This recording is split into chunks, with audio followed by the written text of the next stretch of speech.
રાજકોટમાં રાજ્યની પ્રથમ તિરંગા યાત્રાનું આયોજન કરવામાં આવ્યું છે, જે અંતર્ગત મુખ્યમંત્રી ભૂપેન્દ્ર પટેલે 10 ઓગસ્ટે રાજકોટના પ્રવાસે છે. રાજકોટમાં મુખ્યમંત્રી હર ઘર તિરંગા યાત્રાનો પ્રારંભ કરાવશે. આ યાત્રા 10 થી 14 ઓગસ્ટ સુધી રાજકોટના બહુમાળી ચોકથી મહાત્મા ગાંધી સ્ટેચ્યુ સુધી યોજાશે, જેમાં વિવિધ સંસ્થાઓ, શાળા અને કોલેજના વિદ્યાર્થીઓ પણ ભાગ લેશે, જેથી મહાનગરપાલિકાએ આ યાત્રાને લઈને તડામાર તૈયારી શરૂ કરી છે.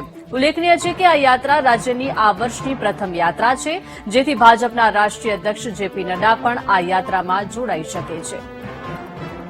ઓગસ્ટ 2024 શનિવારના રોજ રાજ્યની પ્રથમ તિરંગા યાત્રા રાજકોટ શહેરમાં થઈ રહી છે અને એના આયોજનના ભાગરૂપે આજે અહીંયા અમે લોકો સૌ એકત્રિત થયા છીએ.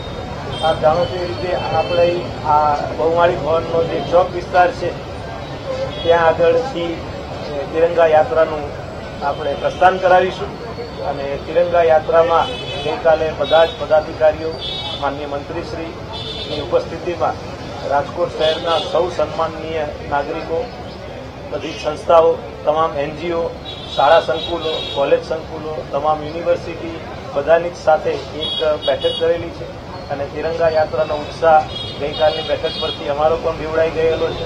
ખૂબ મોટી સંખ્યામાં તિરંગા યાત્રામાં લોકો જોડાવાના છે, એટલે યોગ્ય આયોજન થાય એના માટે અત્યારથી રાજકોટ મહાનગરપાલિકાએ પ્રયત્ન કરેલો.